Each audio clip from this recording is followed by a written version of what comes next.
দক্ষিণী সিনেমার প্রিয় মুখ রশ্মিকা মান্দানা আবারও তার অভিনয় দিয়ে মুগ্ধ করেছেন দর্শকদের। টানা দুইটি হিট জার্নির পর এবার তিনি হাজির হয়েছিলেন হরর কমেডি ঘরানার থাম্মাতে, যেখানে তার বিপরীতে অভিনয় করেছেন বলিউডের জনপ্রিয় অভিনেতা আয়ুষ্মান খুরানা। দীপাবলির আনন্দের সঙ্গে মিলিয়ে গত 21 অক্টোবর মুক্তি পায় এই সিনেমা। আর দর্শকরা ইতিমধ্যেই পয়জন বেবি এবং তুম মেরে না হয়ে গানগুলোতে রশ্মিকা ও মালাইকার নাচে মুগ্ধ।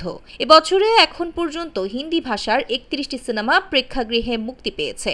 মুক্তির প্রথম দিনে সবচেয়ে বেশি আয়কৃত সিনেমার তালিকায় থাম্মা এর অবস্থান চতুর্থ। এ তালিকার শীর্ষে রয়েছে ছাবা, দ্বিতীয় ওয়ার 2, তৃতীয় সিকান্দার।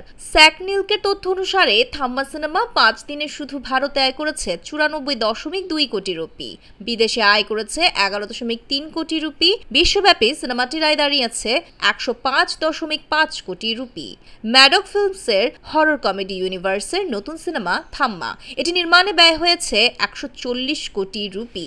US 16+ রেটিং অনুমোদিত সিনেমাটির দৈর্ঘ্য 2 ঘন্টা 29 মিনিট 59 সেকেন্ড। সিনেমাটির গল্প প্রসঙ্গে আয়ুষ্মান খুরানা এক গণমাধ্যমকে বলেন, এ সিনেমা সরাসরি ভারতীয় পুরাণ ও কিংবদন্তি থেকে অনুপ্রাণিত।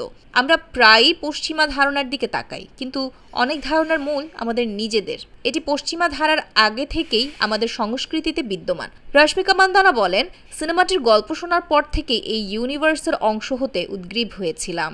সিনেমাটির চরিত্রগুলো আমাদের ভারতীয় সংস্কৃতির সঙ্গে সম্পূর্ণ যুক্ত। আয়ুষ্মান খুরানা, রশ্মিকা মান্দানা ছাড়াও সিনেমাটির বিভিন্ন চরিত্রে অভিনয় করেছেন নওয়াজুদ্দিন সিদ্দিকী, পরেশ রাওয়াল, গীতা আগরওয়াল শর্মা ও ফয়সাল মালিক।